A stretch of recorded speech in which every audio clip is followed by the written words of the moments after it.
Aí hoje a gente vai falar sobre conteúdo da aula membro inferior, quadril, joelho e tornozelo, tá bom? Não tinha visto isso, ainda bem que eu tô aqui. Hã? Não tinha visto o conteúdo da aula, ainda bem que eu tô aqui hoje. Pois é, a gente vai falar hoje de quadril, joelho e tornozelo. A gente vai finalizar hoje esse sistema articular, né? Depois eu vou dar um foco falar um pouco sobre a parte dorsal, coluna, core, beleza?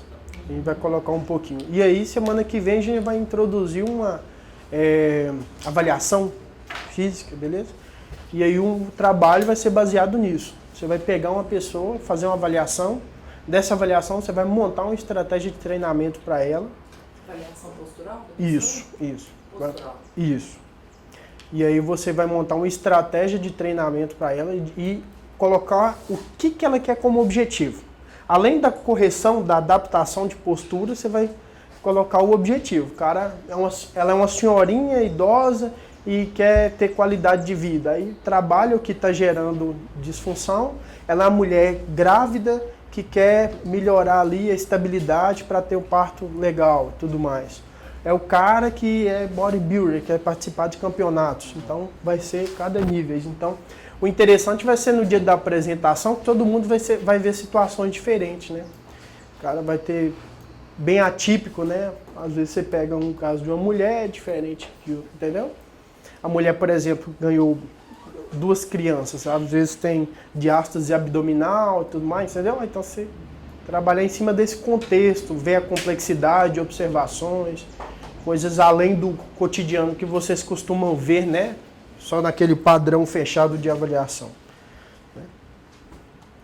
Aí, primeiro, começando aqui pelo quadril, a gente vai olhar, né, anatomia, biomecânica, sistema muscular, sistema articular, movimentos, alterações funcionais e ortopédicas, que é interessante vocês saberem. Primeiro, quando a gente vai falar da anatomia do quadril, deixa eu desenhar.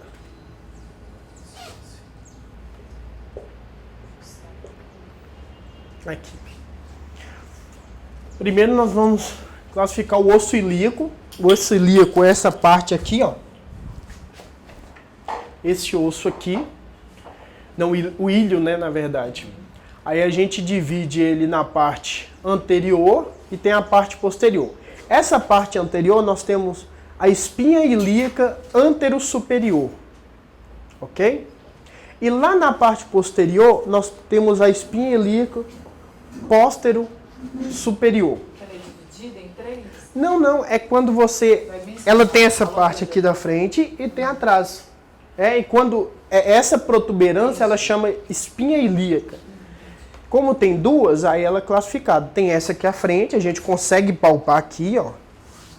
Espinha ilíaca é um osso, você consegue palpar facilmente. E tem a parte posterior, que fica entre a região sacral e a região lombar. Tá bom? Nós temos aqui a espinha ilíaca antero-inferior, é onde insere qual músculo que vocês acreditam que insere aqui? Reto femoral. Isso. E aí é o que eu falei para vocês aquele dia. Quando você tem a pelve retrovertida, às vezes pode acontecer da pelve puxar o reto femoral e o reto femoral manter uma contração e alongamento. Quando o músculo mantém uma contração que não é, né, ele que está fazendo essa contração, qual é o mecanismo que está gerando, que eu falei para vocês? Conseguiu entender a pergunta? Eu tô lembrando algo que você falou, que ele fica em espasmo. Isso, perfeito. Fica em contração involuntária. Ele não está trabalhando ali por conta própria, né? Por vontade própria. Então, gera uma contração involuntária. E aí pode gerar os problemas no joelho. O glúteo fica em espasmo? Não, o reto femoral. O osso? O músculo reto femoral. Né? Porque ele é encurtado. Isso. Tudo aqui? Ok. Depois, em seguida, nós temos o isquio, né? O que insere o isquio aqui? A parte posterior. Qual grupo muscular? Os isquiotibiais, né? É. Oi? É um grupo. É o grupo. Quais músculos são inseridos? Tendinoso. Semimembranoso. E Bíceps femoral. bíceps. Isso aí. Os 3 grupos musculares. Aí ele dá continuidade. E aqui nós temos forame maior, forame menor, forame isquiático. E aqui nessa região central nós temos o pubis, que é um tipo de cartilagem, faz parte daquele grupo lá, sinartrose, lembra da aula da semana passada? É denso, né? Uma estrutura densa, uma articulação densa, e aí ela fica nessa região. E aí, quando a pessoa desenvolve uma pubalgia, é que está tendo algum atrito, assimetria nesse ponto, está tendo um cisalhamento aí. Acontece um cisalhamento, entendeu? E aí, essa estrutura aqui é o sacro, a parte final, né, da região da coluna, né? E aqui é o cóccix, é o final, isso, que é a região coxígea. Nessa região sacral, nós temos o plexo sacral, que é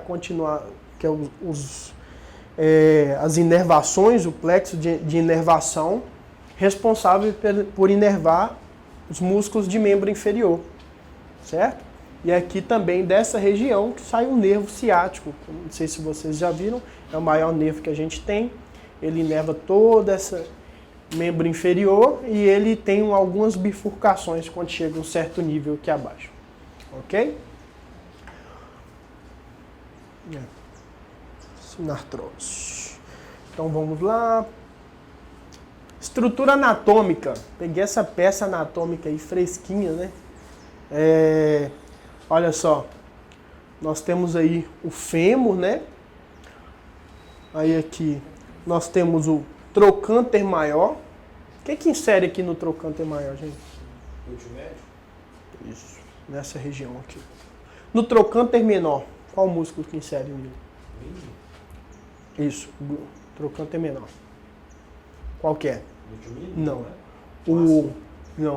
O músculo psoas. Certo? Tranquilo? Depois nós temos colo do fêmur, cabeça do fêmur. Acetábulo é onde que ele acopla. Isso aqui é uma articulação e o que se encaixa nela aqui? Quem é a parte côncava e quem é a parte convexa?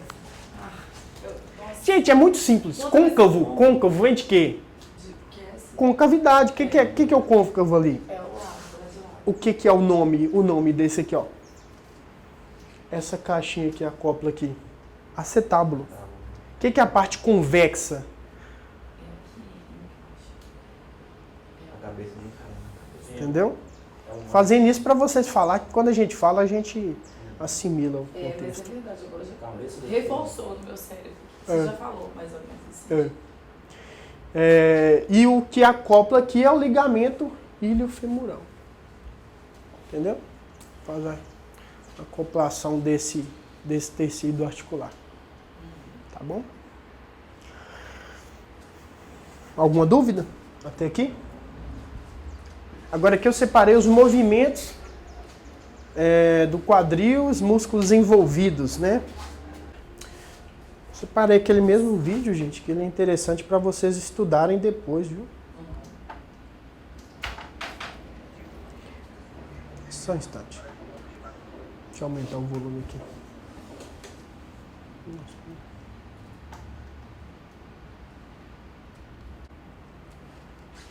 Pessoal, o vídeo de hoje é sobre os movimentos do quadril.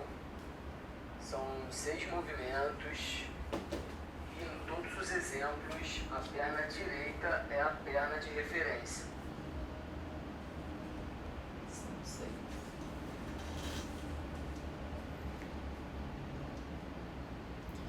Ele está mostrando a execução do movimento, né? Flexão de quadril.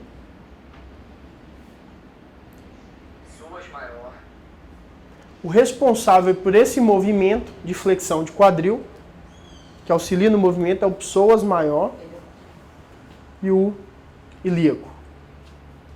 Beleza? Passando um pouco à frente, porque ele enrola muito. Ilíaco. Isso. Olha as inserções dele, né? O psoas insere na região da coluna. Psoas é chamado também de ilipsoas. Eles são músculos separados, né? Olha só, o psoas ele conecta aqui na região da coluna L4 até L1, né? T1 até L4 e aí insere no trocânter maior. Aí faz a flexão. O ilíaco é aqui na região do próprio osso ilíaco. E aqui o tensor da face lata, que é o que você estava falando, né? Reto femoral. Isso. Qual movimento que esses músculos são responsáveis? Tensor da face lata, reto femoral e sartório.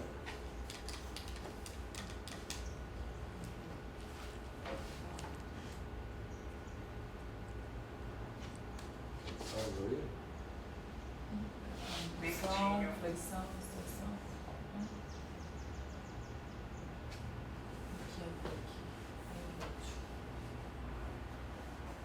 Agora vai mostrar o Agora movimento. vamos passar para a extensão do Não. quadril.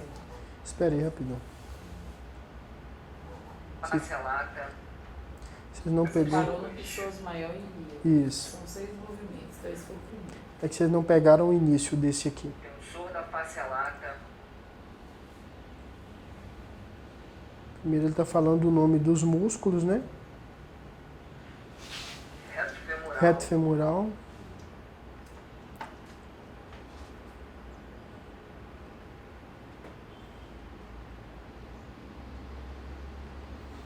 E sartório. Nossa, bebê.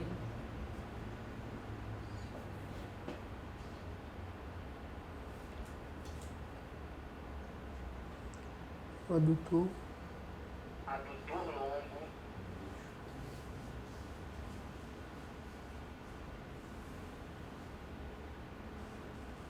Adutor curto.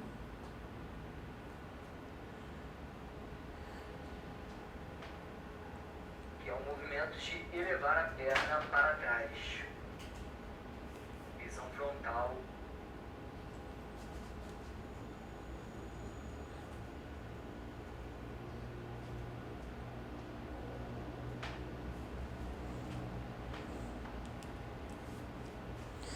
Agora a extensão.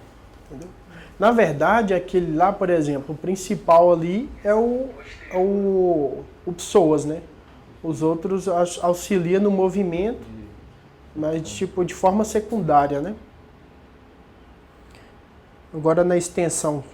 Os músculos responsáveis pela extensão do quadril são glúteo máximo. Isso.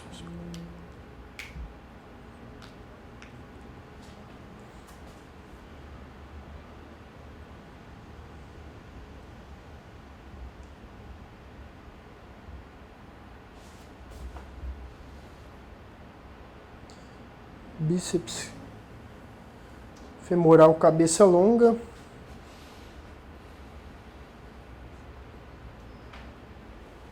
Semitendíneo. É os três posteriores, né, gente? Só existe Uhum. Membranáceo. Semimembranáceo.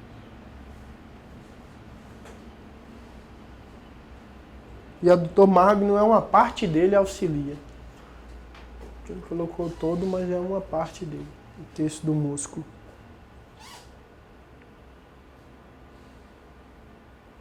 Agora nós vamos passar para a rotação medial. Ah. Visão anterior.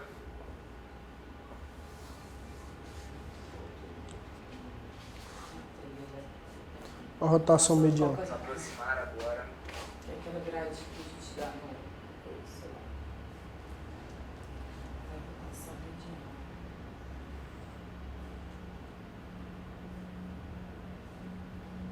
Músculos que atuam. Peraí. Talvez você tenha a opção, Kaique, de aumentar a velocidade do vídeo. Eu acho que Oi? Talvez você tenha a opção lá no seu negócio de aumentar a velocidade do vídeo. Os 3 pontinhos. Você coloca 1.5. É os três, aí você passou por eles.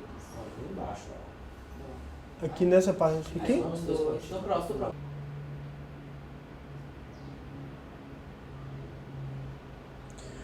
Glúteo mínimo.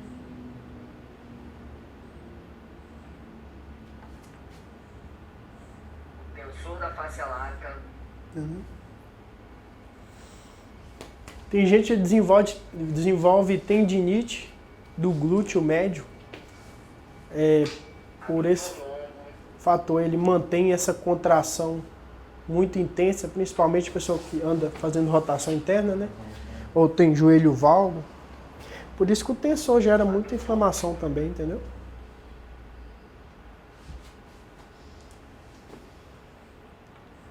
De adução. Viu?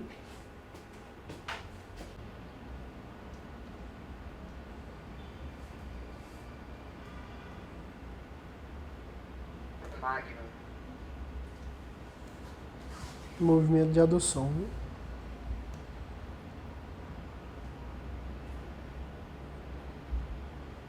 Uma aproximada. Rotação lateral.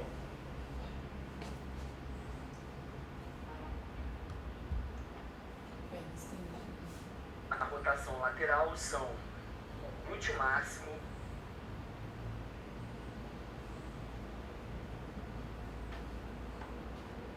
O sartório. Vendo que ele auxilia em duas funções, né? Lá na flexão e agora aí na... Articular, né? É.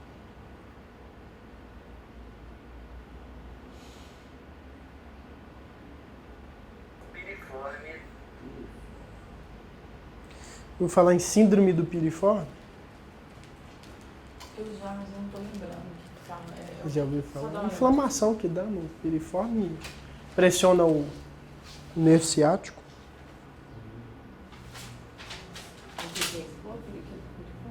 obturador externo, Isso aqui são músculos pequenos, né?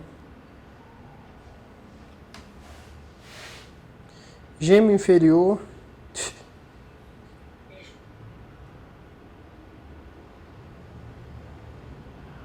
nós vamos ao quinto movimento, a abdução do quadril, que é o ato de elevar a perna lateralmente. É.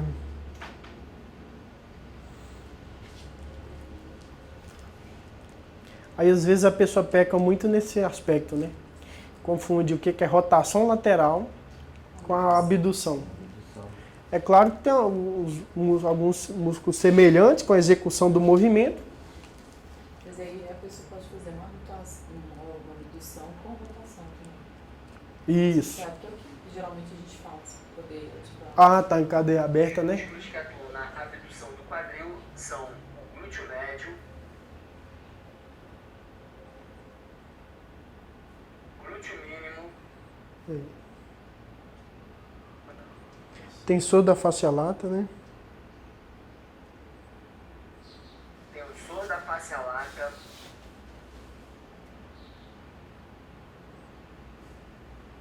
Sartório aí também, de novo.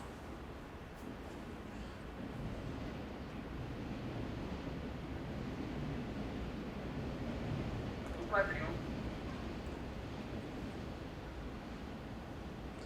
Adução do quadril.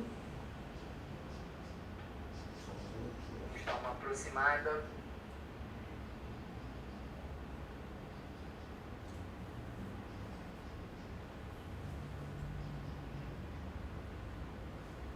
os músculos que atuam na abdução do quadril são o adutor longo,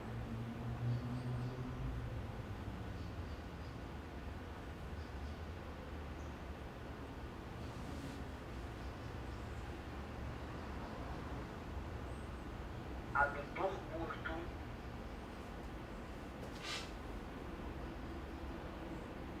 Adutor magno. pectíneo, E o grácio, que insere lá na pata de ganso. Tá aí, pessoal, mais um vídeo para vocês, bem simples. Então, abraço aí pra vocês. Até o próximo vídeo. Esse vídeo só é chatinho para ver assim, mas para estudar eu acho que ele é melhor do que escrito, né? Aí, gente, vamos lá, dar uma olhada em relação à avaliação do quadril.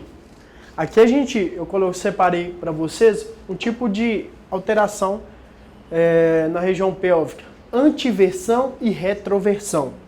Vocês não podem esquecer disso. A antiversão, a pessoa que anda assim com a postura mais ereta, né? O glúteo ele fica mais evidente e tudo mais. E a retroversão, a pessoa que mantém um padrão mais protuso, mais fechado assim, certo? E olha só a alteração que gera nesses padrões, né, de postura. Quando você tem uma antiversão, olha só, teoricamente o osso ilíaco ele tem um padrão mais anterior, certo? Quando você palpa a espinha ilíaca anterior, às vezes ela está mais baixa. Pode acontecer um aumento da lordose, né, lombar. E é isso. É um padrão que, assim, teoricamente ele é menos, gera menos lesões, né, no ponto de vista de mobilidade do quadril, do que a retroversão. Porque a retroversão, ela acontece uma rigidez. E a rigidez é um problema. O déficit de mobilidade é um problema. Nós temos esse tipo de cadeia lesiva, que é a hipomobilidade e hipermobilidade. A hipermobilidade, na maioria das vezes, ela é consequência. E a hipomobilidade é causa. Então, e a hipomobilidade, a retroversão, ela acaba gerando esses aspectos aqui. Por exemplo, o encurtamento dos isquios tibiais, ela pode provocar essa retroversão. Esse espasmo do reto femoral. Olha só, vetor de força para o músculo o psoas maior, né? Então, ele pode gerar diversas disfunções e uma retificação da coluna. Essa retificação ela pode provocar atritos aqui, gerar aquelas famosas hérnias, esses problemas assim, né, de disfunção mecânica. E aí quando a gente fica falando, não faz, o pessoal fala, né, não faz agachamento e tal, pode gerar hérnia e tudo mais. Outras pessoas falam que pessoas com hérnia de disco, há 5 anos eu já tratei e melhorou, mas me falaram que eu não posso fazer um agachamento. Pode sim, não tem restrição. Só que o interessante é que se às vezes o seu paciente, seu aluno, ele teve uma hérnia de disco um dia, tratou, não sente mais dor, tem medo de voltar, né, desencadear esse problema, olha só, às vezes você tem que observar isso aqui, a culpa não vai ser sua, mas aqui quando você joga uma sobrecarga, né, externa em cima desse padrão mecânico que a pessoa apresenta, ele acaba gerando atrito aqui, ó, né? Ele pode ocasionar o problema novamente. Então isso que vocês precisam observar e ficarem muito atentos, né? Porque às vezes a culpa pode cair em cima de você. E olha só, não é. Entendeu? Isso aqui não tem nada a ver com não é vocês que podem desencadear isso. Mas claro também vocês têm que fazer um bom controle de carga, né? Saber fazer controle de carga é muito importante. Nesse caso, então, a gente poderia trabalhar em grupos isolados, por exemplo, em posição que não seja agachamento, para ela desenvolver uma força muscular, né, no glúteo, para então ela começar a fazer um agachamento, seria? Mas você observa aqui que isso aqui é uma alteração articular? Mecânico? Então o que você poderia trabalhar aqui, que eu já falei com vocês? Quando você só está com déficit de mobilidade articular, é um problema mecânico, o que você poderia usar de estratégia para prevenir seu aluno de sofrer algum dano? Mobilidade articular. Isso, já falei para você sobre exercícios de mobilidade, né? Então você trabalha a mobilidade justamente para melhorar esses movimentos artrocinemáticos, diminuir essa sobrecarga articular. E aí depois você vai fazer o seu trabalho de força, recrutamento muscular, glúteo médio aqui provavelmente está fraco, glúteo máximo, isquios tibiais vão estar encurtados, reto femoral vai estar em espasmo, entendeu? Aí, primeiro de tudo, é trabalhar a mobilidade para você fazer o seu trabalho de forma mais segura, né? E aí eu coloquei as observações, essas alterações no padrão da pelve favorecem a execução de vários movimentos de forma incorreta. Separei aqui para vocês verem bem notório um agachamento. Olha só o agachamento quando a pessoa ela tem uma boa mobilidade de quadril. Olha só. Olha o vetor. Tá vendo? Olha a divisão. Nós temos aqui uma divisão. Por exemplo, vamos supor que nós temos 90% de sobrecarga articular para ser dividida. 30% quadril, 30% joelho, 30% tornozelo. Ok? Quando você tem uma alteração, por exemplo, aqui no quadril ela está fazendo essa volta, né? O que ela pode estar sobrecarregando mais aqui? Ou ele tira 10%, 10 a 20% do quadril, vai para o joelho com 50% de sobrecarga articular. Aí o paciente desenvolve, o aluno desenvolve uma síndrome fêmuro-patelar, uma tendinite patelar. Né? Você vai mexer no joelho? Não, a causa é mecânica, a causa está no quadril, entendeu? Então é importante vocês conseguirem observar. E é muito notório, gente, quando você fala, gente, professor, como eu vou saber identificar isso? Como eu vou saber avaliar isso para fazer a minha aplicabilidade dos exercícios de forma correta? Entendeu? Gente, e outra coisa muito importante que vocês têm que adotar. A teoria não é só alongamento e fortalecimento. Então, a gente precisa de sinergismo. Eu já falei isso para vocês. A gente precisa de equilíbrio de forças musculares, tanto de um membro quanto do outro. Equilíbrio de forças musculares, tanto agonista quanto antagonista. Certo? Equilíbrio da mobilidade articular. Excesso de mobilidade, você vai trabalhar o quê? Músculo. Déficit de mobilidade, você vai trabalhar o quê? A própria mobilidade articular. Entendeu? Isso tudo para te prevenir, trabalha e você ganha performance. Essa moça aqui, ela executando uma série de 3 vezes de 15 repetições com 30 quilos cada lado, com esse padrão de movimento, o que vocês acham? Olha só, quando ela faz esse agachamento, olha a pressão que gera aqui na região lombar, posteriorizando ali, ó, porque o quadril não fez o movimento correto, né, do fechamento, né, e aí olha o que acontece, essa pressão mecânica ela vai para a coluna, então ela joga aqui esse padrão posterior e pode desencadear uma hérnia de disco em seguida, né? Estou dando exemplos clínicos, mas assim, se vocês quiserem colocar uma pontuação da área, né, do fisiculturismo, vocês podem falar também, entendeu? O que pode acontecer. O que pode acontecer também é o espasmo, né? A pessoa sente a fadiga na hora que ela termina de executar o movimento, né? O stiff, por exemplo, é um movimento perfeito para você ver que tem alguma alteração. Quando você faz a execução do stiff, né? Você tem esse fechamento pélvico aqui e aí pegando uma carga, né? E aí tem pessoas que começam a sentir uma dor lombar. Por quê? A sobrecarga foi tudo para a coluna, né? E o interessante, gente, é sempre quando executar esse movimento, fazer a contração abdominal. Você sabe disso, né?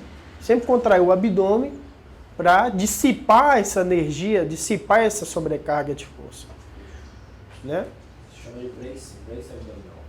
Brace? No fisiculturismo, sim. Tá, mas é uma coisa que você deve executar ou é durante o stiff? Durante qualquer exercício. Qualquer exercício, né? Sempre contração abdominal, é isso? Você contrai o código, né? Uhum. Puxa o umbigo pra dentro, faz o exercício. Mas isso aí é questão de treino também, tem que ser treinado para isso. Show de bola. Não adianta você falar, não. Se não tiver mobilidade do quadril e uma boa fortalecimento do core, não consegue fazer isso. Boa. Gente, isso é uma coisa que vocês têm que observar bastante, porque depois você Tirou isso para mim, no vídeo. Essa aula aqui ela é muito interessante. Isso vocês precisam observar bastante, tanto aqui no agachamento, quanto na execução de um stiff. Né? A postura do peitoral e da caixa torácica influencia bastante também nessa retroversão pélvica. Se a pessoa não tiver essa capacidade de retrair esse carpo, manter o peito estufado, ela vai disseminar energia. Também na região da lombar, entendeu? É o corpo todo se movimenta. Porque que, teoricamente, se fosse dissipar para a região do quadril, tá hipomóvel, entendeu? Região hipomóvel, ela não dissipa muita força para ela, que ela não está com condições de executar o movimento de forma correta. Então, vai tudo, olha só, tem até um aumento aqui, ó, protuberância aqui na região lombar.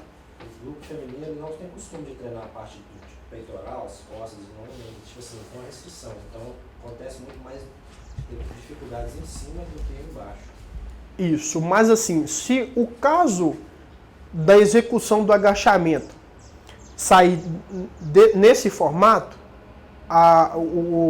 como que eu poderia dizer?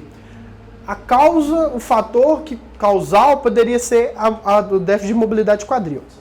Não necessariamente a parte superior. A parte superior entraria uma flexão, por exemplo, barra, entendeu? A parte superior, ela iria essa questão de fazer barra, fazer peitoral, esses movimentos assim, influencia diretamente. Isso aqui que você falou, influencia de forma secundária, mas influencia. Entendeu? Mais alguma dúvida, gente? Aí outro ponto muito interessante que vocês precisam saber é que esses padrões, né, já viu pessoas que andam com a perna assim, rodada externamente, outras que andam com a perna rodada internamente. Então, às vezes, pode acontecer na região do quadril, na região pélvica, né? Olha só, nós temos 3 ângulos de posicionamento do fêmur. Às vezes esse aqui é o ângulo normal, não qualquer 125, isso, é o ângulo normal. E aí tem a consideração do que é normal e do que não é. Às vezes esse ângulo aqui, ele está mais reto, né? Então o ângulo mais reto, o que favorece aí? Essa imagem aqui fica melhor para vocês perceberem. Olha. Mas ele consegue fazer a introversão completa. E se ele está mais inclinado, é mais encurtado, não é isso? É o oposto. Quando ele está mais inclinado, quando está mais reto, tendência a rodar internamente. Quando ele está mais inclinado, tendência a rodar externamente. Ok? Aí tem os 3 pontos, né? Ponto mais reto, ponto mais inclinado e um ponto neutro, né? E aqui olhando, né, em plano horizontal, olha a diferença para vocês verem. Aqui é 5 graus, aqui já chega, deixa eu dar uma olhadinha aqui, que está muito pequeno. 25 graus, 10 graus e 5 graus. Olha só a diferença. Entendeu? E isso interfere no posicionamento até da rotação do pé. Só que assim, às vezes você tem que tentar ver de uma outra forma, que nem sempre é a pelve que está rodada, né? A cabeça do fêmur. Às vezes é a tíbia. A tíbia é rodada externa e internamente.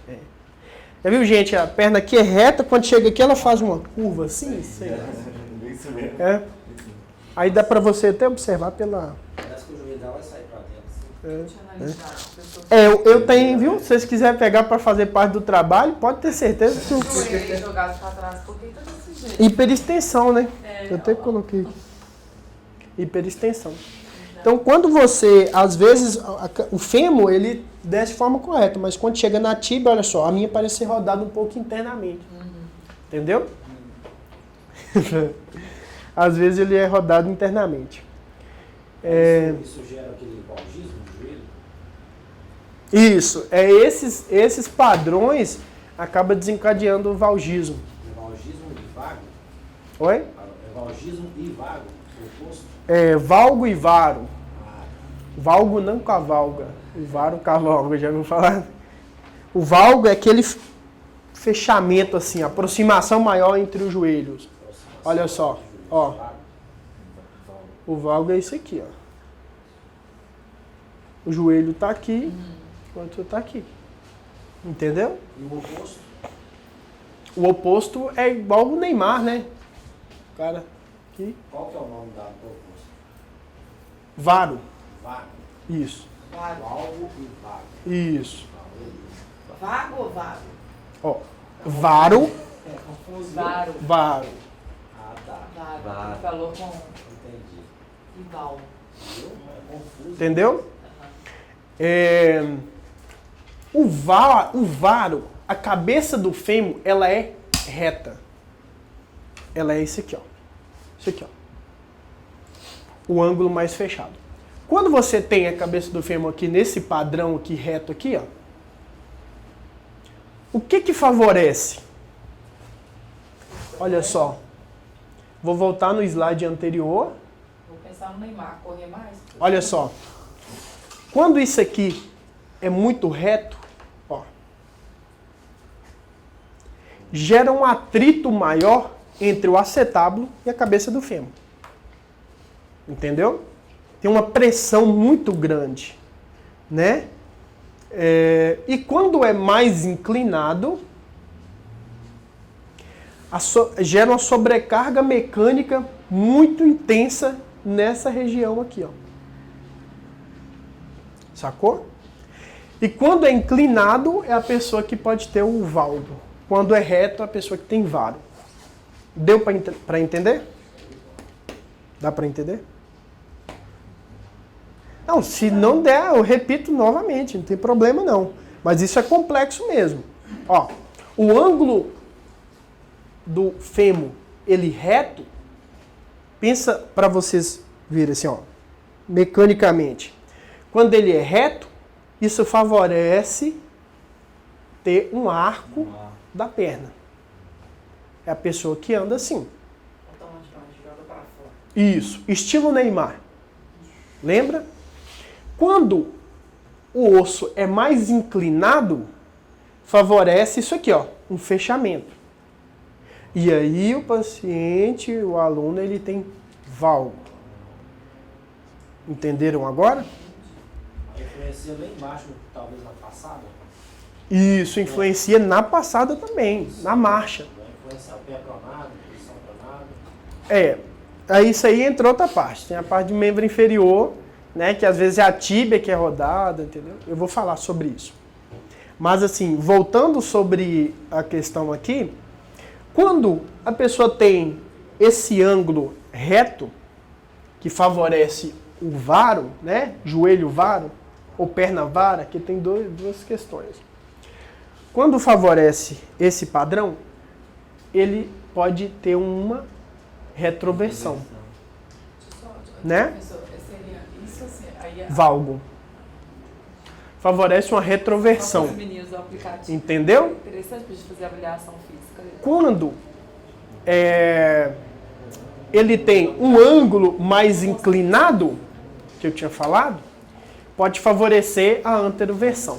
Mas assim, gente, isso não é via de regra. Estou te falando mecanismos que você pode observar que pode estar relacionado com a disfunção do seu aluno. Isso não é via de regra. Se ele tem a cabeça do fêmur mais inclinada, ele tem valgo, ele vai ter um atrito maior, ele vai ter uma anteroversão pélvica. Não significa isso. Entendeu? Estou falando o que pode acontecer partindo de um pressuposto da pessoa ter uma inclinação, uma retroversão, entendeu? Não é via de regra. Ok? Conseguiram entender? Posso dar seguimento? Beleza. Olhando pra minha anotação. Ia falar o que é valgo e vago. Como que eu sou? Pessoal, Olha só, gente. Nossa. Observe e faça uma inspeção baseada na biomecânica. Como que você acha que é a marcha O que dessa? que faz? Quando é você- Já viu o modelo? Como a modelo ela anda? O modelo está com estiramento do glúteo médio, espasmo, alguma coisa. Problema sério. É.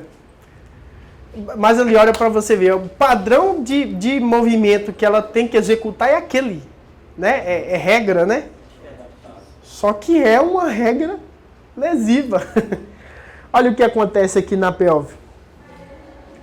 Aqui nós temos qual músculo é esse aqui? Qual? Nós temos 3. Ao máximo. O lá de cima, você tá falando?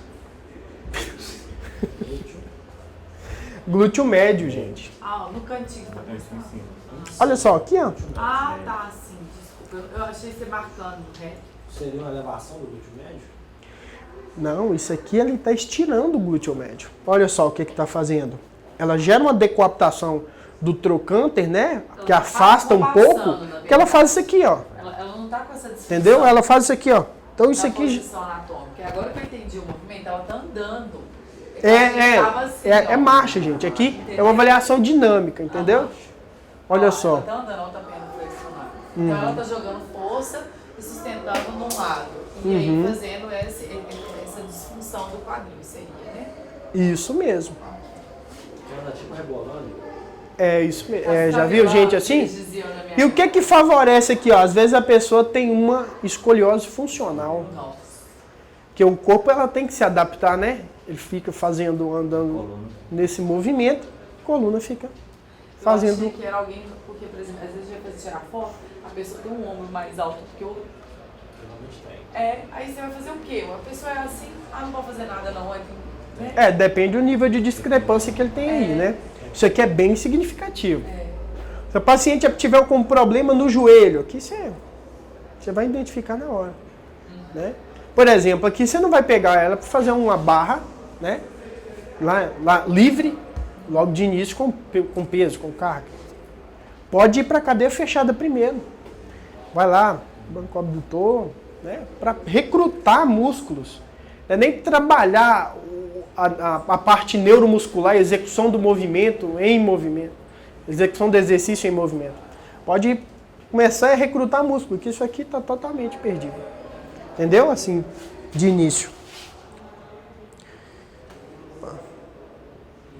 E aqui é uma análise biomecânica em 3 dimensões, o aparelho de biomecânica. Escoliose funcional, falei para vocês.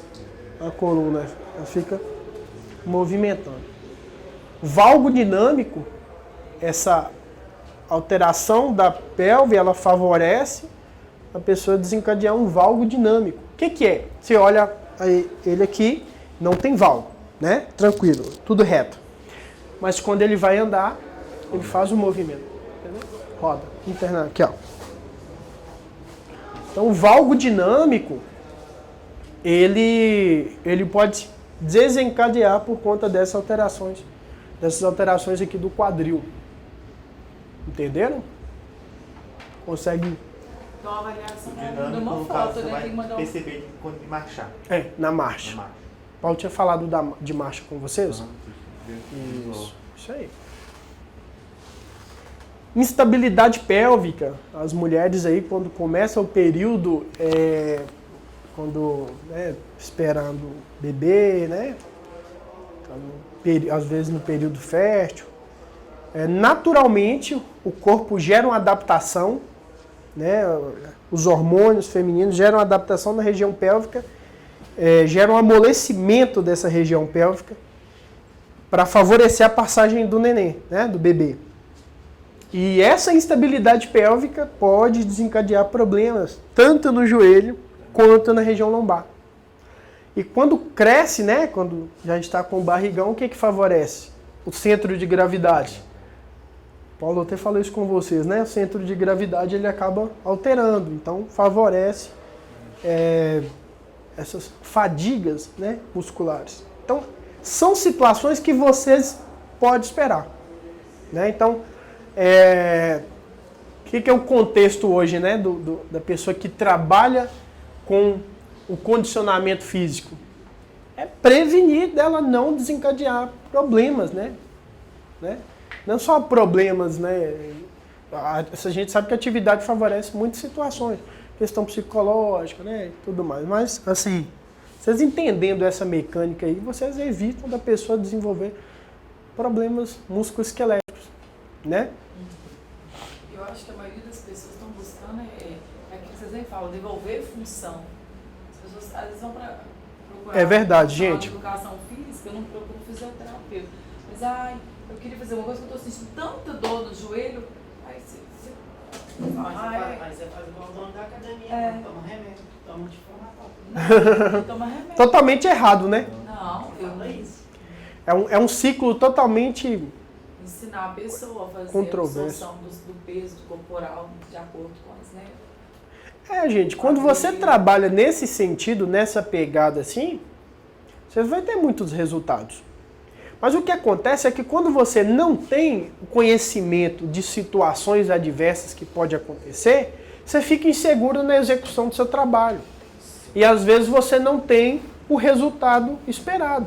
Você pode agravar, né? Igual você falou, né? Um problema no sistema esquelético da pessoa.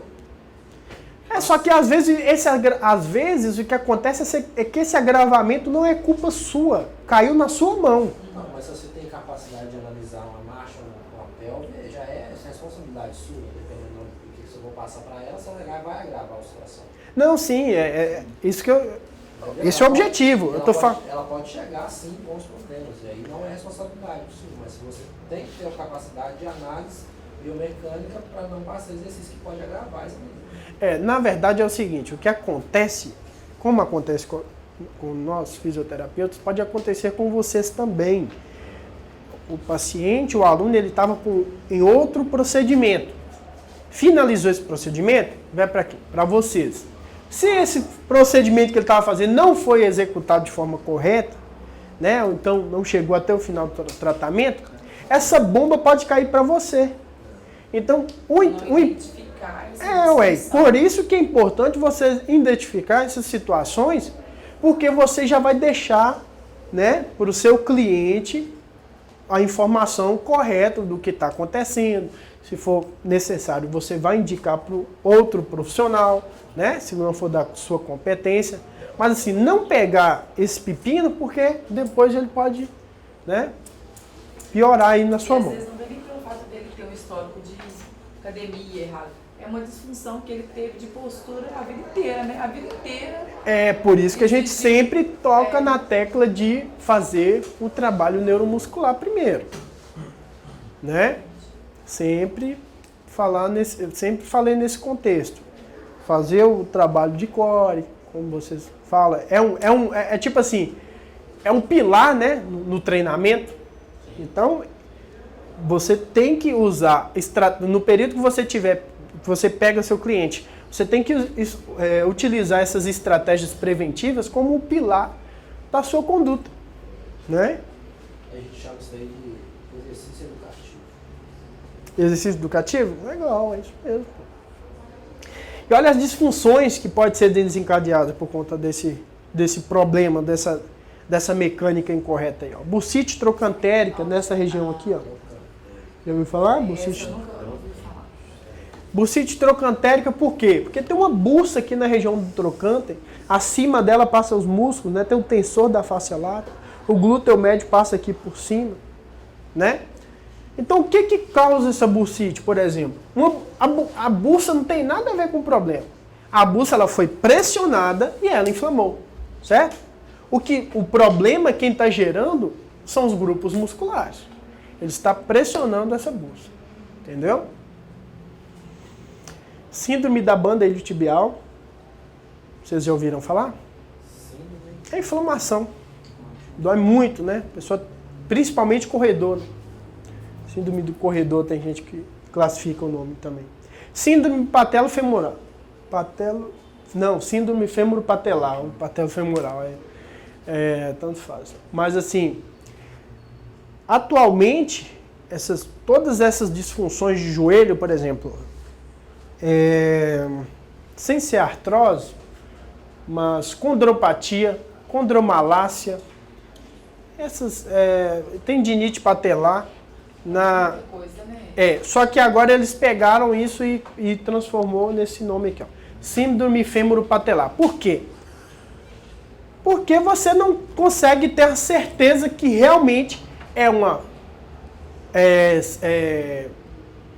tendinite patelar ou uma condropatia ou uma condromalácia, entendeu?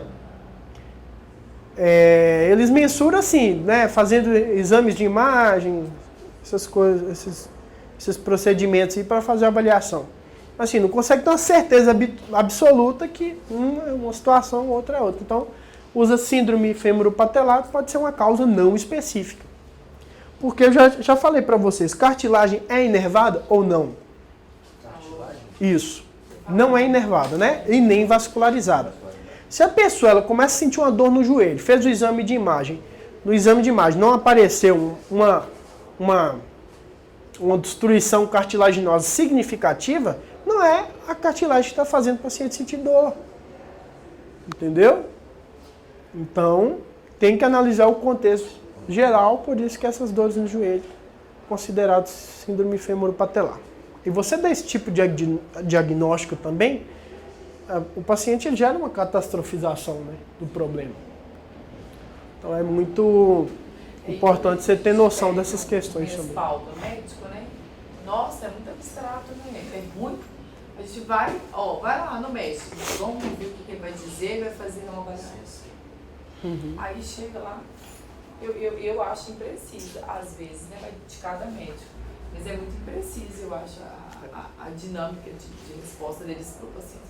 É porque na saúde, os estudos, as pesquisas, as coisas, né? O contexto geral de estudo é um modelo tão arcaico, tão tangível, tudo muito mecânico.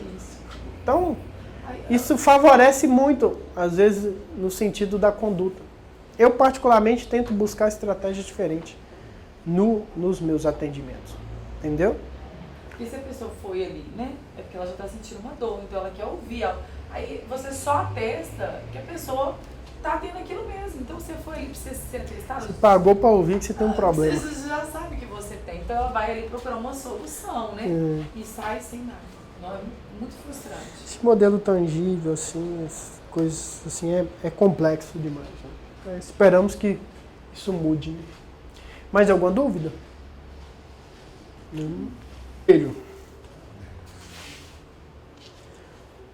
Nós temos aqui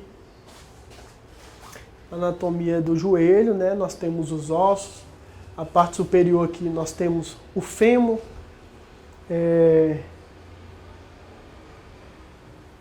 Aqui abaixo a tíbia e aqui a fíbula, né? Aqui nós temos a patela. Acima da patela é a continuação de qual músculo? Isso, reto femoral, isso mesmo. Serve na patela. Aí nós temos aqui a continuação do tendão patelar. Aí como vocês percebem aqui, a patela ela é solta aqui entre o tendão, entre o músculo, liga o tendão e conecta aqui na tíbia, na tuberosidade da tíbia. Entendeu? Então ela é solta aí nessa articulação do joelho. Tem um trilho ali? Eles chamam de trilho patelar, escorrega e a patela faz o movimento? Ela tem a parte, né, por dentro aqui da patela, ela tem onde que ela se acopla para fazer a execução do movimento, entendeu? Aqui na região lateral nós temos ligamento colateral lateral, ligamento colateral medial, LCA, ligamento cruzado anterior, LCP, ligamento cruzado posterior. Lasqueira. Já ouviram falar? Lesão de ligamento cruzado anterior em jogador de futebol? Acontece com muita frequência, né? Eu cuidei de um aluno meu que rompeu Tem um o ligamento. ligamento anterior e o posterior. Os dois? Eles romperam Caraca. Aí o médico falou que ele não precisava fazer cirurgia, para ele melhorando. Aí, Mas ele faz atividade física, atleta, amador, alguma coisa? não mais por conta disso. Aí o médico falou assim, ó, você vai melhorar, você vai conseguir jogar assim, brincando. Você Quantos vai saber anos? jogar. Ele tem, acho que ele tem 21, eu acho. Novo. O mais interessante é fazer cirurgia, gente. Quando você sofre a lesão do ligamento cruzado anterior, você chega no médico e fala, quer fazer atividade física ainda? Quer jogar o futebol pelado no final de semana? Quero. Quantos anos você tem? 20 anos de idade? Tem que operar, né? Por quê? Ligamento cruzado, fazer a sustentação aqui da articulação do joelho. Se você rompe esse ligamento, olha o atrito, o que acontece? Atrito do côndilo do fêmur com a tíbia.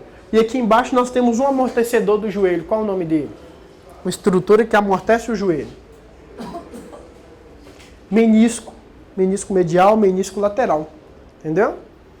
Então, quando você tem a ruptura desse ligamento, perde a sustentação e equilíbrio. Eles sentiam, às vezes, a perna bamba, né? No início, sim. Isso. Tanto é que ele fazia exercício, a perna dele pulava e É. Nossa. Só tentando esticar a perna assim, fazendo um exercício, né? Uhum. Com fileira, essas coisas. É. Eu tenho um ligamento na vida, mas ele já foi operado. Eu tinha 24 anos. Parecia que eu andava, eu ficava... Foi operado? Já Então você não tá rompido mais não, ué? Não, tá não, já teve, né? Ah, Aí tá. Aí eu andava assim, normal, do nada, assim, parece que eu tropeçava, sabe? Uma coisa mais Isso. esquisita. Fica solto. Tipo, doía bastante, né? Então, por exemplo, o cara é jovem, ele tem que fazer cirurgia, né? Agora, o paciente tem 65 anos, não faz atividade física e sofre a ruptura, beleza, se ele não quiser, faz só fisioterapia, trabalha recrutamento muscular, equilibra os grupos musculares e aí tira a sobrecarga articular. Beleza. Agora um jovem, 20 anos, mesmo que ele faça fisioterapia, estudos falam, interessante fazer cirurgia. Entendeu? Pra ele poder voltar à vida. Ele voltar à vida ao normal. Eles falam que nunca mais volto mesmo. Eu falo, você nem lembra meu joelho operado. Cara, Caixa, esse trem, faço tudo. Depende do tipo de atividade que você tá. Ué. Se for de alto rendimento, às vezes tem uma diferença. Se não for, mas isso é muito, né? Como se diz, atípico, né? Não tem um contexto mais específico. Teve Assim. um outro aluno meu também, na época que eu trabalhava em escola ainda. Ele chegou a romper o ligamento, ele jogava na equipe da escola. Rompeu o ligamento, ele fez cirurgia, aí tratou comigo. Hoje ele joga futebol e assim, normal. Nada, não sente mais A nada. cirurgia evoluiu bastante. Nunca mais. Evoluiu, a cirurgia agora é minimamente invasiva. É, a minha- Artroscópio, né? Os modelos de cirurgia de artroscopia agora é totalmente diferente, né? Oi? Robotizado também. É, tem cirurgia robótica. E aí, gente, nós temos aí o ligamento colateral medial, que é outro que também às vezes sofre muita lesão. E assim, voltando lá no ligamento cruzado anterior, uma coisa que eu não falei. O mecanismo é flexão mais frenagem. Então o cara tá jogando ali, aí ele trava assim, trava a chuteira no gramado, aí pode acontecer de romper. Isso é um fator interno, né? Por isso que a gente estava falando de exercício em 3 dimensões. Como que você fazendo cadeira extensora, flexora, seu músculo vai ter uma percepção de controle quando você executa uma flexão com a frenagem ao mesmo tempo? Ele não tem essa propriocepção para executar, para frear aquilo naquele momento. Procepção. Propriocepção. Isso, propriocepção. Propriocepção muscular. É, ele fala, Isso. Então, por isso que eu falo, exercício em 3 dimensões é muito importante você fazer por conta dessas questões. Trabalha até a prevenção de lesão em si, né? E às vezes, quando você tem a lesão do ligamento, é acompanhada pela lesão do menisco, né? Que ele fica à frente. Quando rompe o ligamento, ele rebenta o menisco aqui à frente, entendeu?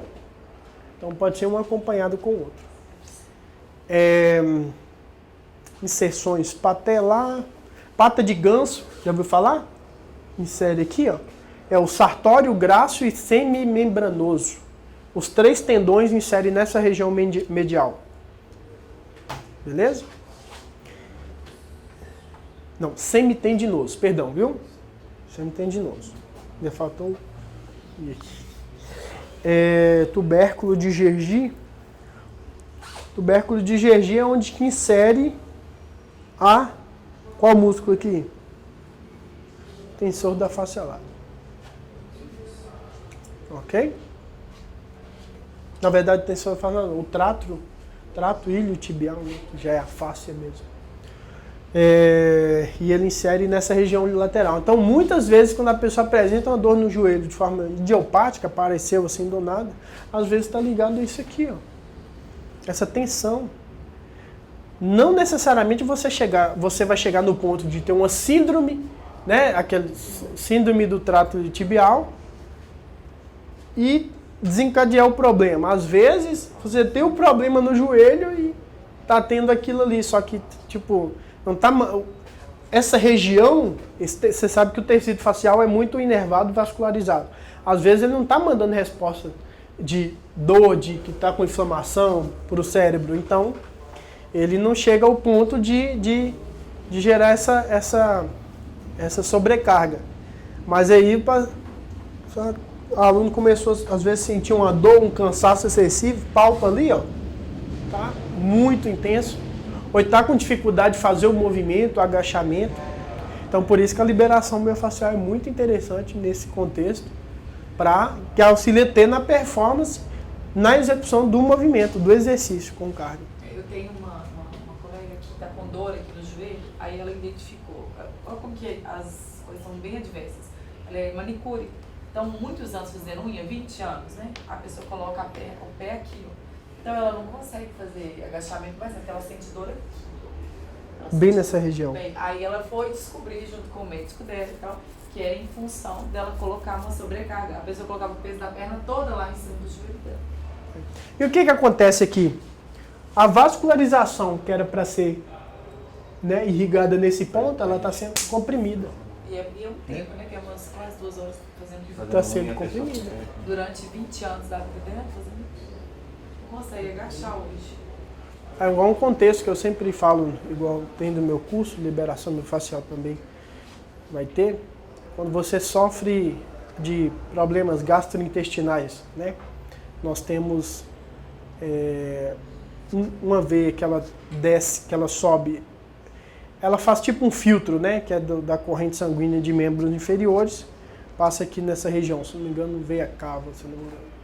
E aí quando você tem essas disfunções, né, gastrointestinais, tensão no diafragma, esse filtro que esse sangue dos membros inferiores precisa fazer, às vezes não faz de forma efetiva.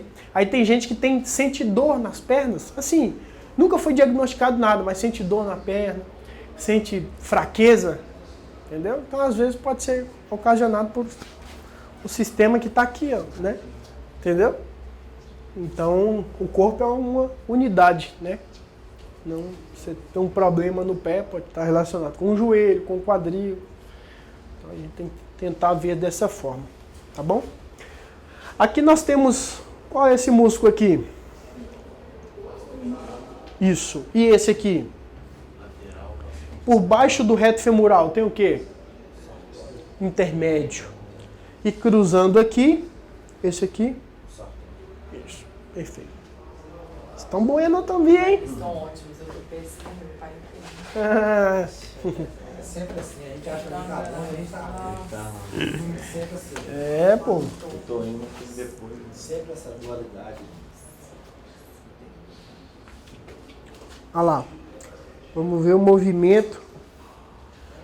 Pessoal, o vídeo de hoje é sobre os movimentos que acontecem na articulação do joelho. São 4 movimentos e em todos os exemplos será utilizada a perna direita como referência. O primeiro movimento é a flexão do joelho. Visão lateral. Agora uma visão frontal. As pessoas confundem muito flexão com o joelho com flexão de quadril, viu, gente? Eu já observei isso. São músculos diferentes, entendeu? Observa bem isso aqui.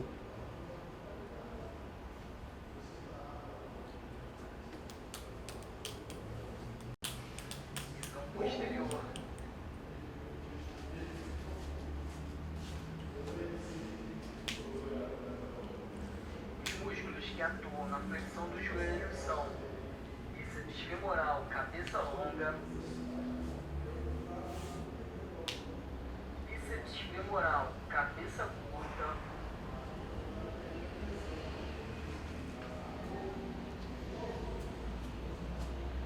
semitendíneo,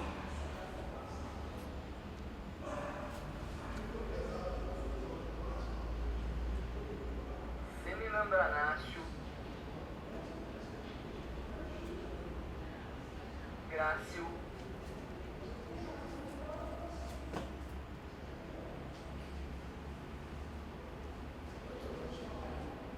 sartório, Sartório tá em quase todos os movimentos, né, gente? É. oblíteo, Tá bem aqui por baixo. Baixo do gastrocnêmio. e os gastrocnêmios. Isso.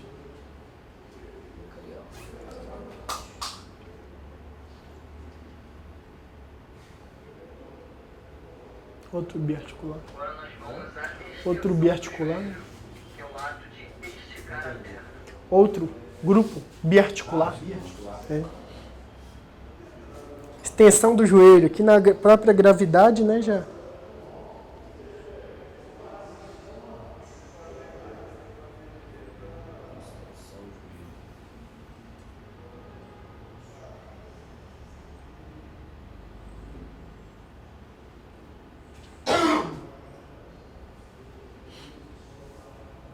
Os que atuam na extensão do joelho são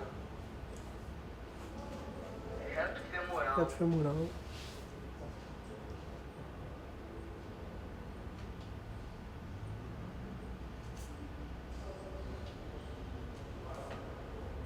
Vasto lateral. vasto lateral,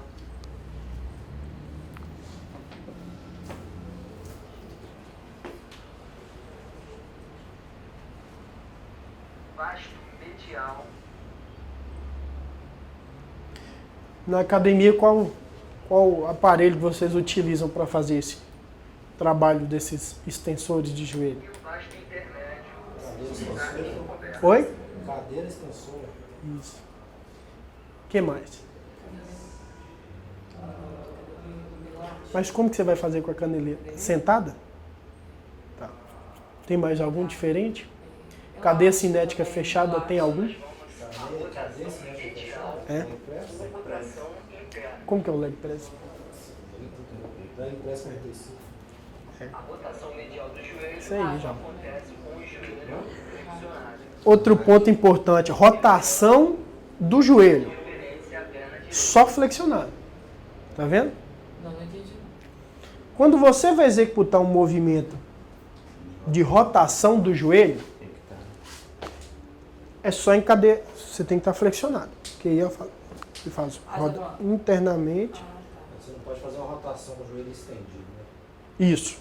Não faz, que aí você vai estar executando é o quadril. Entendeu? Rotação. Isso.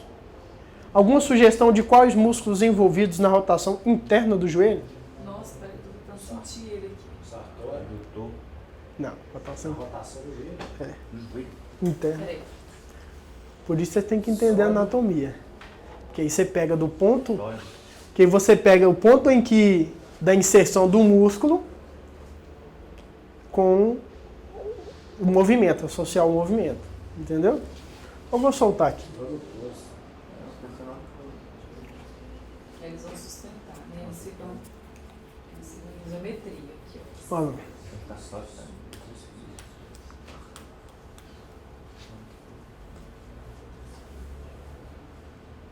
olha lá, ó. Fazendo o movimento, tá vendo? É bem curto, né? Os músculos responsáveis pela rotação medial são sartório, Certo. Vou chutar sartório tudo. E o outro é posterior. E aí, qual seria esses que eu fizesse? Eu faria, professor? Oi? Pra fazer essa rotação assim. semimembranáceo, Só no Semimembranáceo.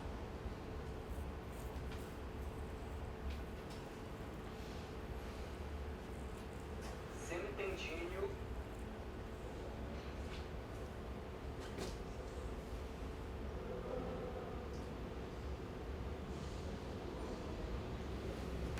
Capriccio. Bem pequeno, né? Eu confundi. Esse é o interno, né? Por isso que são esses. O externo é o reto. Agora nós o vamos à bíceps. rotação lateral.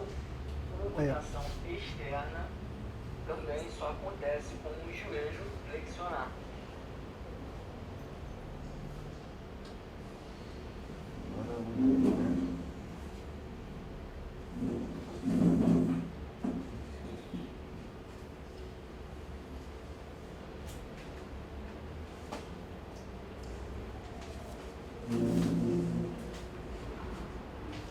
Fala logo.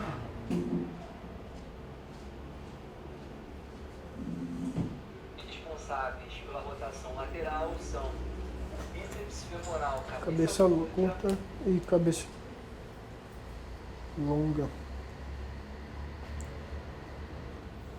e o bíceps femoral, cabeça longa. Entendeu? Aí, até eu tinha confundido, você viu? Aqui. Pessoal, espero que vocês tenham gostado do vídeo. Aí vocês têm que tentar observar essa questão aí. Porque ele faz com que a gente confunda mesmo. Até eu confundi. No medial, você viu? Ó, tem o grácil, o sartório e o poplíteo. No lateral, nós temos o bíceps femoral, cabeça longa e cabeça curta. Entendeu? Fechou? Ações ortopédicas da articulação do joelho. Como a gente tinha falado anteriormente, nós temos o valgo, né? A postura joelho-valgo. Olha só o que acontece. O ângulo da cabeça do fêmur é mais inclinado. Tá vendo? E aí favorece esse padrão aqui de rotação. E esse ângulo aqui, ó, nessa região aqui, até aqui é um tal do chamado ângulo Q. Não sei se vocês já ouviram falar. Isso aqui, ó, onde que está essa linha e aqui abaixo da parte medial, bem no centro da patela, considerado o ângulo Q. Aí às vezes ele é aumentado, às vezes ele é... Aí tem um valor lá de referência. Aqui é aquele padrão isso, da cabeça do fêmur, ela tá mais horizontal, né? E olha o que favorece. O joelho, varo, isso mesmo. Agora, Show de bola. Aqui, professor, inicial aqui, esse joelho, eu tenho uma cliente lá, ela chega a pisar tão torto que isso aqui dela, gente, sai pra fora. Tanto que ela pisa pra dentro mesmo. Mas às vezes é associado a outra coisa, o pé plano. Aí eu vou falar disso também. Pé plano. Você vai conseguir identificar. Mas é coisa de louco, parece que o pé dela deslocou. Isso, assim, é. Muito surreal. Aí você faz o que com a pessoa? Eu vou aprender. Então, olha só. Aí tem o joelho varo. Uma coisa que eu quero que vocês falem aqui pra mim. Quando o paciente, o seu aluno, ele tem um joelho valgo, qual ligamento ele pode estressar? O ligamento colateral lateral ou o ligamento colateral medial? Eu acho que é o medial pelo fato de ele estar mais estirado. Né? Isso, é esse estiramento que é o problema. Né? Então você tem que tomar cuidado na execução de alguns exercícios para não persistir nesse excesso de estiramento. Tá bom? Do varo, qual ligamento está sendo mais solicitado? Oi? Eu entendo. Aqui ou aqui? Lateral, Isso, lateral, tem estresse maior. E olha só, aqui do lado nós temos o quê? A cabeça da fíbula. Então uma rigidez ali nessa cabeça da fíbula pode influenciar até no déficit de mobilidade do tornozelo. Porque aqui tem um maléolo lateral, né? Ele insere aqui. Essas rigidezes aí, mesmo que seja no joelho, influencia aqui no tornozelo. Tá bom? E ali é o ângulo normal, né? Para vocês fazer uma comparação. Um negócio legal para não esquecer do valgo e varo, que eu aprendi era o valgo não cavalga. Isso, e varo cavalga. Porque aqui teoricamente ele não consegue, né, fazer o laço. Porque tem gente que confunde o valgo e o varo. Demais. Eu peguei essa ideia e falei, doido demais. E o varo, você já tem um arco, aí você consegue fazer o... E ele altera de acordo com a posição lá no fêmur, olha como a gente fez direitinho. Isso mesmo. Só que aí, às vezes, tem outra alteração. Olha só para vocês verem essa imagem abaixo. o ângulo do fêmur tá o mesmo, os dois lados. Mas olha o que alterou aqui. Entre a tíbia e a parte do inferior aqui do fêmur, próximo à patela. Então, às vezes, é uma rotação da tíbia que favorece esse valgo, uma rotação tanto interna ou externa. Entendeu?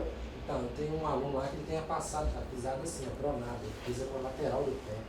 Então, eu tô tentando entender por que ele tem. Essa eu vou passar ainda. É a mesma coisa que... É porque... Não, eu entendo você falar isso porque um associa com o outro, viu? É, Seu... eu e ele já devem estar fazendo a leitura que é aqui, mas aí ele vai Isso. explicar que pode ser além daqui. É, mas um se associa com o outro. Eu vou chegar nesse ponto e relacionar com isso aqui.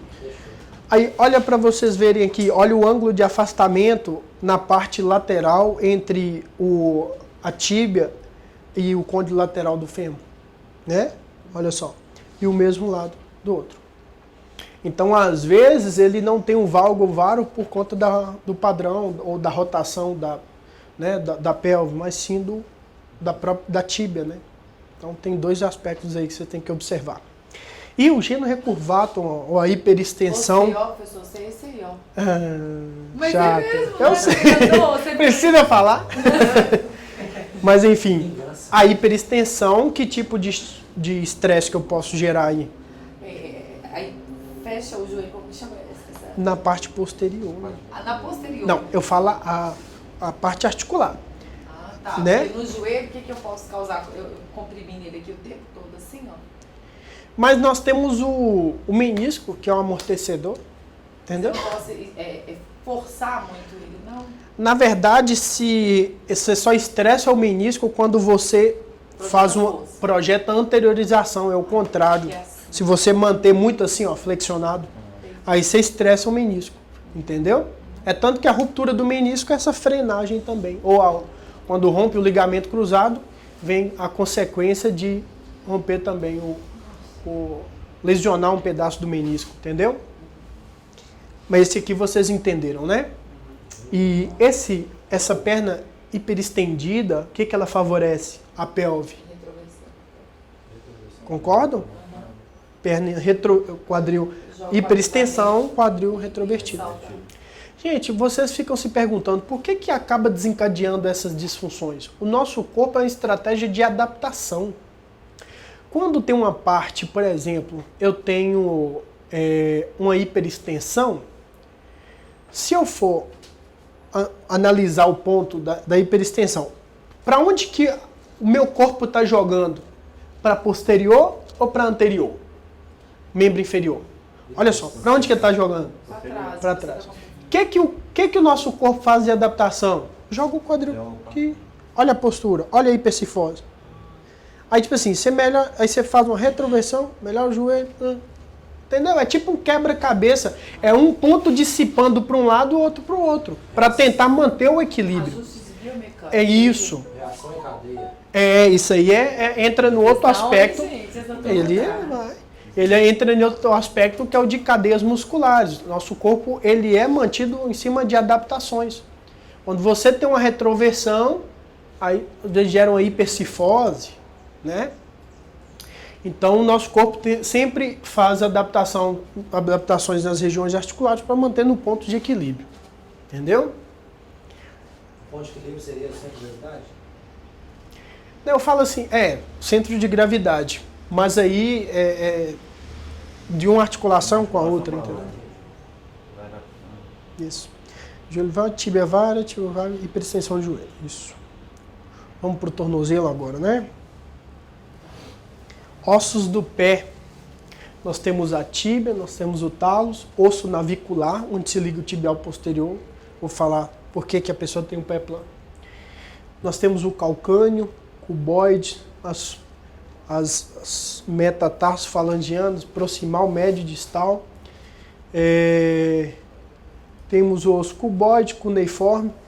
E aí, gente, olha o que acontece. Às vezes, quando você tem uma rigidez de tornozelo, às vezes é que o talos está anteriorizado. Se o talos estiver anterior, você tem uma dificuldade de fazer qual execução, qual movimento? Dorsiflexão ou flexão plantar? Isso. Por quê? Olha só. Nossa, fica aqui. Vou desenhar um...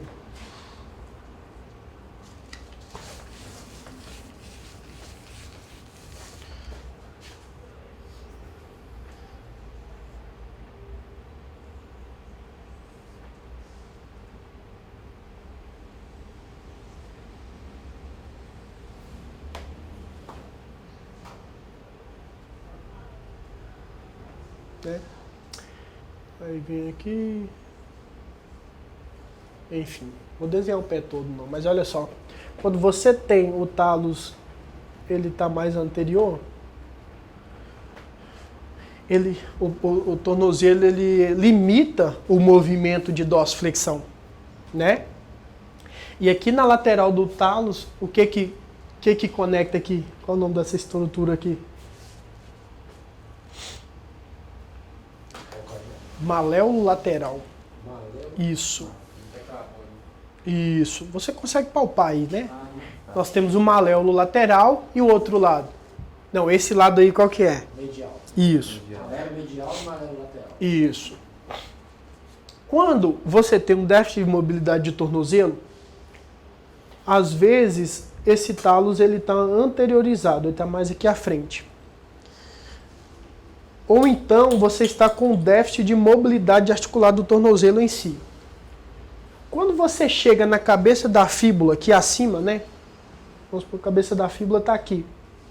Você empurra ela posteriormente, o que acontece com essa base aqui? Isso mesmo. Quando você anterioriza essa base aqui, então você está mexendo perto do joelho para ganhar um movimento aqui abaixo. Entendeu? E aqui embaixo, o que acontece? Quando você leva a fíbula posterior, que movimento... Aqui vem anterior, né? Qual movimento você ganha no tornozelo? É o arco plantar, flexão no arco. Isso, flexão plantar.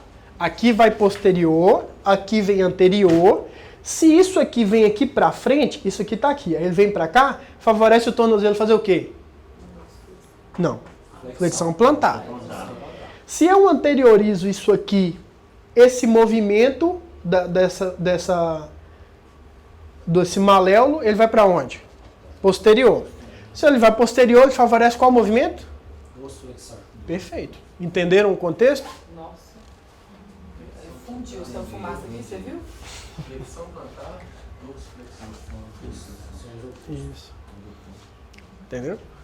Ah, Qual que é a diferença? vai cair na Flexão prova. plantar, Então, vamos cobrar isso é também. flexão plantar aqui, né? Isso. E a dorsiflexão seria o oposto. Isso. Dorsiflexão é contra a gravidade, flexão plantar é a favor da gravidade. Isso, que seria aquela que a gente efetua no Isso. que a gente consegue descer Isso mesmo. na dúvida longa, faça mobilidade. Quero ver essa todos turma os- tirou. Não, vou tirar daqui para vocês. Eu quero um pé aqui de presente. Um pé? É. O meu eu faço um tem anos, tá? Nós temos 4 ligamentos de sustentação ali, aqui do tornozelo, né? É ele que dá estabilidade aqui do tornozelo. Primeiro, nós temos esse ligamento aqui, ó, que é o talo fibular anterior. Depois nós temos o calcâneo fibular e o talo fibular posterior. O talo fibular anterior, ele liga no talos, na fíbula e no talos. O calcâneo fibular, ele liga na fíbula e no calcâneo. E o talo fibular posterior liga na fíbula e no talos, na parte posterior também. É tipo assim, associando o nome da região onde que ele se articula com o local de sua origem, né?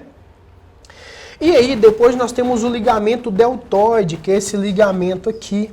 É um ligamento muito forte, né? E não sei se vocês já perceberam, a pessoa quando tem estiramento, né, do tornozelo, às vezes ele tem uma ruptura desses ligamentos, né? Geralmente o que rompe com mais frequência é o talo fibular anterior, porque o mecanismo de lesão dele é uma frenagem a pessoa faz uma inversão e uma flexão, entendeu? Ó, faz uma inversão e flexão. E aí gera o estiramento desse ligamento, né? Vocês haviam falado anteriormente da pessoa que tem uma pisada toda encaixada assim no chão e o maléolo medial fica bem visível, né? Isso acontece quando a pessoa tem um pé plano, né? E aqui nós temos um osso que chama osso navicular. Nele se insere o músculo fibular posterior. O osso navicular desabado pode favorecer a esse pé plano. E quando você tem um pé plano, o que acontece? Gera um estiramento nesse ligamento deltoide, né? E quando gera esse estiramento, pode, né, acontecer de sofrer alguma lesão, alguma ruptura, ok? Conseguiram entender esses ligamentos aqui? Eles são muito importantes para o tornozelo, ok? Bailarina mesmo tem um excesso de mobilidade muito grande do tornozelo. Você vai impedir ela de fazer esse movimento? Não. Você vai adaptar a força dos músculos intrínsecos do pé de acordo com o excesso de movimento que ela precisa fazer. Entendeu? Por exemplo, você vai trabalhar força em grandes amplitudes, no final da amplitude do movimento, né? Vocês conseguem associar essas questões? Adaptar o treino que você deve passar para uma pessoa de acordo com a demanda dele? Isso. É a individualidade de cada um. A individualidade você consegue definir nesse aspecto. Por exemplo, eu tenho eu não sei falar muito bem qual que é o problema dela, que eu estou estudando ainda. Ela tem a coluna tipo um S assim, no final. Então eu trabalho com ela só exercício de agachamento com peso aqui nas mãos. Ela tem escoliose? Tem. Quantos Ela é anos? bailarina. Quantos anos? Ela tem 19 anos. Nasceu assim? A dela é muito É um recurvada? pouquinho, no finalzinho assim. Ah, ela tem um entendi. Szinho assim. Então tem que trabalhar muito qualidade de vida, movimento, entendeu? Mas como ela é magra demais, então assim, ela não sente dor nem nada. Uhum. Aí, passando aqui para vocês, nós temos os ligamentos estabilizadores do tornozelo, talo fibular anterior, estabiliza o movimento de inversão e flexão. O que seria isso? Inversão é isso aqui, ó. Inversão e flexão é o pé fazer isso aqui, ó. Quando você torce o tornozelo, é esse movimento que você faz, não é verdade? Então, o ligamento talo fibular anterior estabiliza esse movimento. Então, ele evita que você faça esse movimento. E se você faz de forma exacerbada, ele gera o estresse e tem a ruptura. Entendeu? O calcâneo fibular e talo fibular posterior estabiliza a inversão do tornozelo. Só a inversão. E o ligamento deltoide estabiliza a eversão. Eversão é isso aqui, ó. Pessoa que tem o pé plano, né? Você só consegue evidência, só fica evidente que tem um pé plano. Opa. Oi? Aqui, ó. Fica nessa região aqui. Aqui, o talo fibular anterior, calcâneo fibular, talo fibular posterior. É um feixe, tipo um leque, entendeu? Conseguiram entender? Então vamos lá dar uma recapitulada. Quando você tem uma inversão, tem um pé que tem uma pisada em inversão, pisada supinada. Supinada. Né? Você pisa nas laterais. Você está gerando estresse em qual ligamento? Quais, né, na verdade? Você pagou, professor? Tirei. Não era para colar, esse era o motivo, esse era o objetivo. Direto? Se você tem uma pisada supinada, você gera um estresse em quais ligamentos? 1, 2, 3 e... Ó. Onde que eu estou estressando? A lateral do tornozelo. Eu estou estressando a lateral do tornozelo quando eu tenho uma pisada invertida. Pisada supinada. Hã?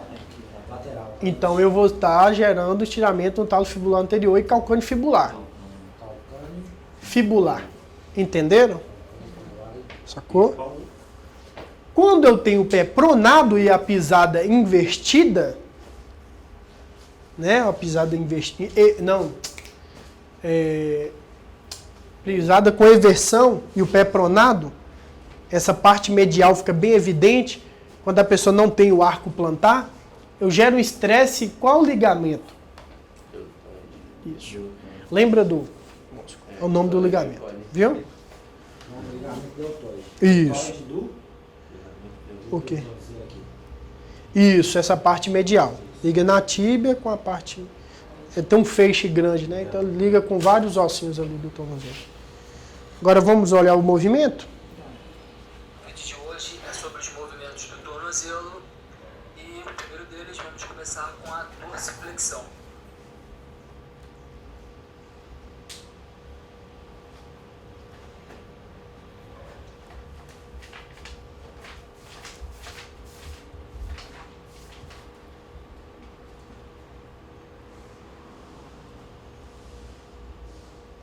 Bom, nesse movimento são o tibial anterior,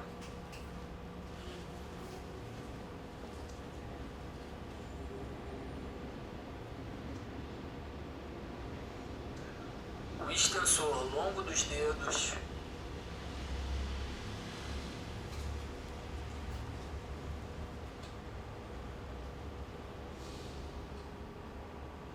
e o extensor longo do hálux. Isso é da dorsiflexão, viu, gente? Este é um movimento de flexão plantar. Aqui, ó.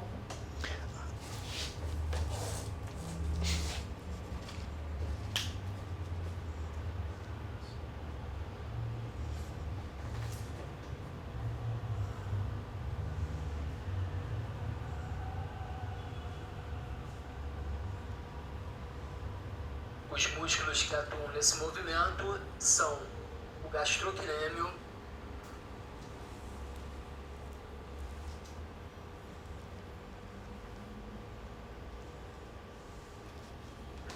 o plantar,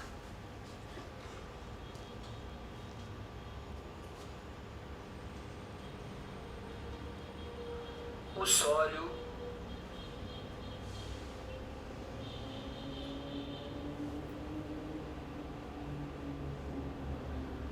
o fibular longo,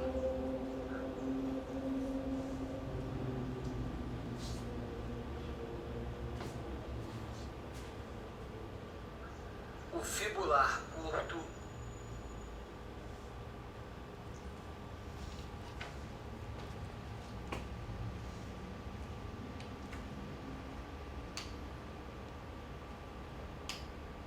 o flexor longo dos dedos,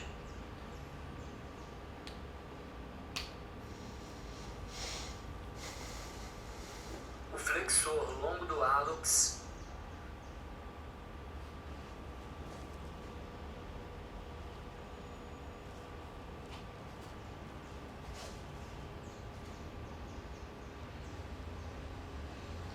e o tibial posterior.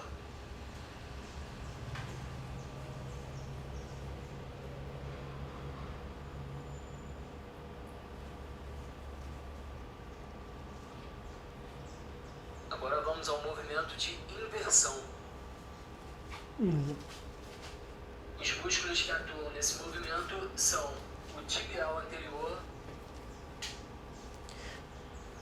o extensor longo do ar. Gente, só uma separação aí de duas questões. Primeiro, inversão é o movimento, né? A pisada aí é outro contexto, entendeu? Pisada pronada, pisada supinada. Pisada supinada, você pisa nas laterais. Pisada pronada, você pisa na parte medial. Entendeu? Aí quando a gente vai falar de movimento, a gente fala de movimento de inversão e movimento de reversão. Consegue diferenciar essas duas coisas? Segue? Beleza. Hálux. O flexor longo do hálux, o tibial posterior e o flexor longo dos dedos. Agora, o último movimento, o movimento de inversão, que é um movimento bem curto, bem difícil de fazer. Os músculos responsáveis por esse movimento são o extensor longo dos dedos, o fibular longo e o fibular curto. Tá aí, pessoal. Espero que vocês tenham gostado. Se inscrevam no canal, curtam os vídeos. Não escrever nada não, rapaz. Disfunções ortopédicas e funcionais. Pé cavo. Já viram? E olha o que às vezes, olha o que o pé utiliza como estratégia de equilíbrio. A pessoa, quando tem o pé muito cavo, os dedos ficam meio, né, ganchosos. Entendeu? Encurtamento da fáscia plantar e déficit de dorsiflexão. A face ela fica aqui, ó. Ela não é um feixe aqui, ó. Quando você tem o pé muito cavo, gera esse atrito, esse encurtamento aí. E aqui na região do talos tem às vezes tem essa anteriorização, mas o ponto principal é que a pessoa às vezes tem um déficit de dorsiflexão, quando tem o pé muito cavo, entendeu? O interessante é fazer palmilha nessas questões, nesse padrão aí. Às vezes o aluno começa a treinar lá, desenvolve uma fascite plantar, acha que é o treino. Às vezes não é. Que a dissipação de energia aqui vai tudo no calcanhar, bem na inserção da fáscia plantar. E tem um pouco aqui nessa parte anterior. Entendeu? Normalmente, quando a pessoa tem esse encurtamento, quando ela está fazendo exercício de panturrilha, que ela costuma sentir a dor na sola do pé, não é? Aquela queimação. Isso. Quando está fazendo panturrilha? Fazendo a flexão plantar, ela costuma sentir essa dor na sola do pé, bem onde é que está. Isso. Às vezes por conta do atrito que está gerando ali, né? Acho que mesmo fazendo na pontinha do pé, mesmo ali com o apoio até na parte... Ah, você fala quando está fazendo isso aqui? Isso. Que aí eu faço muita repetição e começa aquela queimação bem na sola do pé. No meio do pé. Ah, entendi. Tem muita gente que sente essa queimação. Quando acontece isso executando o movimento, é que às vezes gera um estresse maior, entendeu? Mas assim, às vezes a causa não é um movimento não, entendeu? Sim. A causa é outra questão.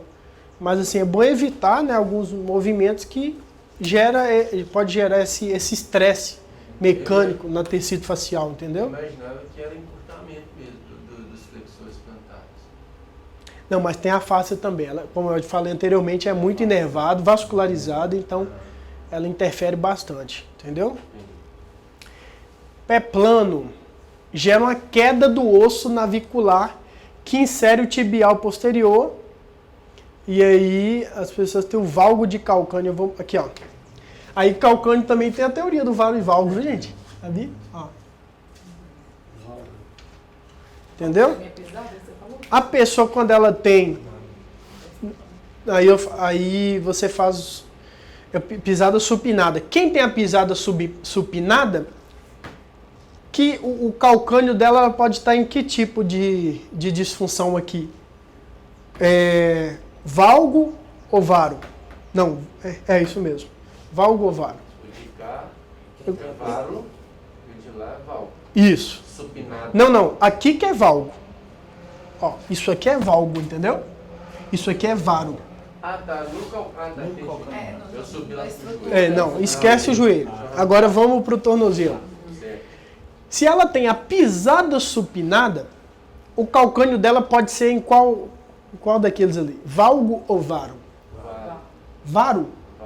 Isso mesmo, certo? Se eu tenho a pisada pronada, meu calcânio pode ser valgo. Perfeito. Está no caminho certo. Então, você observou é supinado. Isso. E aí, quando você tem o pé plano e você tem o valgo, né? Esse aqui, você tem o estiramento do ligamento deltoide. E esse valgo do tornozelo favorece também o valgo do joelho. Às vezes tem um problema do tornozelo, que às vezes tem um problema do quadril, que a causa está lá no tornozelo. Entendeu? Então é muito importante vocês entenderem isso aqui, esse aspecto, né? Do paciente, a pisada supinada, ele pode ter um varo do calcâneo. Se ele tem a pisada pronada, ele pode ter um valgo do calcâneo, entendeu? Aqui, ó, na pisada supinada, paciente tem uma pressão maior na lateral do pé em contato com o solo, foi o seu caso. É visível também no calçado utilizado pelo indivíduo, dá para perceber a região, gera um desgaste muito maior na região lateral, entendeu? E pisada pronada, o indivíduo tem um choque maior da parte medial do pé em relação ao solo, entendeu? Que é a pessoa quando não tem o arco plantar. Entendeu? Tem alguma dúvida, gente? Aquela pessoa que sente muito pé frio, já viu? Tem gente que esfria o pé e fica com a sensação. Pode ser alguma coisa relacionada à articulação? Vascularização. Vascularização? Alguma coisa do tipo. Falta de mobilidade? Ou inervação. Não, isso é coisa mais sistêmica, talvez.